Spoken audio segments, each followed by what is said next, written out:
नमस्कार मित्रांनो, मी राजेंद्र भोसले. मित्रांनो, महाकुंभ मेळा जगातील सर्वात मोठा धार्मिक सोहळा. कोट्यवधी लोक आले, गंगेत स्नान केले आणि श्रद्धेने भरून गेले. मित्रांनो, गंगा नदी म्हणजे हिंदू धर्मातील सर्वात पवित्र नदी. लाखो लोक तिला गंगामाई म्हणतात आणि तिच्या पाण्यात स्नान करणे हा एक मोठा धार्मिक विधी मानला जातो. पण या पवित्र गंगा नदीचं पाणी खरंच शुद्ध आहे का? गंगा नदीच्या पाण्याची खरी स्थिती काय आहे? सरकार गंगेला स्वच्छ करत आहे की लोकांची फसवणूक करत आहे? चला समजून घेऊया या व्हिडिओमध्ये. मित्रांनो, गंगा नदीचं पाणी किती शुद्ध आहे हे मोजण्यासाठी बीओडी म्हणजेच बायोलॉजिकल ऑक्सिजन डिमांड ही पद्धत वापरली जाते. याचा सरळ अर्थ असा होतो की पाण्यात किती ऑक्सिजनचं प्रमाण आहे आणि किती प्रदूषित घटक आहे हे यावरून समजते. स्नान करण्यासाठी बीओडीचे प्रमाण एका लिटरमध्ये 3 mg पेक्षा कमी असायला हवं असं म्हटलं जातं. परंतु महाकुंभात संगम मधला बीओडीचं प्रमाण एका लिटरमध्ये 5.29 पर्यंत पोहोचलेलं आहे.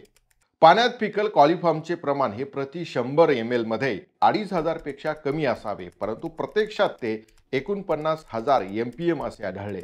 याचाच अर्थ असा होतो की गंगा नदीच्या पाण्यात मानव आणि प्राण्यांच्या विष्ठेतील जीवाणू मोठ्या प्रमाणात आढळलेले आहे. अशा पाण्यात स्नान केल्याने गंभीर आजार होऊ शकतात असे आता समोर आलेले आहे. आता प्रश्न असा उपस्थित होतो की सरकारने हे सत्य जनतेला का सांगितले नाही? उलट सरकार गंगा स्वच्छ असल्याचा प्रचार करीत राहिले. खरं तर सरकारने महाकुंभ काळात गंगेत कृत्रिमरित्या स्वच्छ पाणी सोडले, जेणेकरून प्रदूषण कमी होत असल्याचा आभास निर्माण होईल. पण हकीकत वेगळीच होती. राष्ट्रीय हरित लवादाने सरकारला फटकारले आणि सांगितले की नदीचे पाणी अजूनही स्नानायोग्य नाही. या राष्ट्रीय हरित लवादाच्या रिपोर्टमध्ये स्पष्ट म्हटले आहे की गंगा नदीचे पाणी हानिकारक आहे. मित्रांनो, अशा पाण्यात स्नान केल्याने कोणकोणते धोके संभवतात ते एकदा आपण समजून घेऊया. त्वचा रोग, कॉलरा, टायफॉइड, हेपॅटायटिस बी, जठरासंबंधीचे संसर्ग, पोटाचे विकार, फुफ्फुसांचे आणि श्वसनाचे आजार, हे विकार आपल्याला अशा प्रकारच्या दूषित पाण्यात स्नान केल्याने होऊ शकतात. मित्रांनो, दिल्लीच्या अपोलो हॉस्पिटलच्या डॉक्टरांनी सांगितले की महाकुंभहून परतणाऱ्या अनेक लोकांना उलट्या, जुलाब आणि त्वचेच्या समस्या आल्या आहेत. याचे कारण म्हणजे दूषित पाणी. 2014 मध्ये नरेंद्र मोदी यांनी म्हटले होते की गंगामाईने मला बोलवले आहे.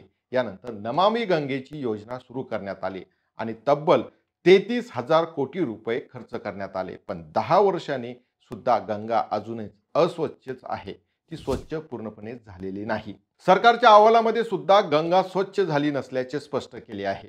फॅक्टरीचे सांडपाणी अजूनही गंगेत सोडले जात आहे. गंगेची सफाई ही केवळ कागदावरच आहे.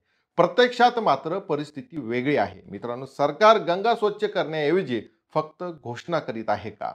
धार्मिक श्रद्धांचा गैरफायदा घेत सत्य लपवले जात आहे का? आपल्याला काय वाटतं ते खालील कमेंट्स बॉक्समध्ये लिहायला विसरू नका. तुम्हाला ही माहिती कशी वाटली तेही कळवा. अजूनपर्यंत तुम्ही माझं चॅनल सबस्क्राईब केलं नसेल तर जरूर सबस्क्राईब करा. मित्रांनो, या व्हिडिओमध्ये इथंच थांबूया आणि पुन्हा भेटूया एक नवा विषय घेऊन. धन्यवाद.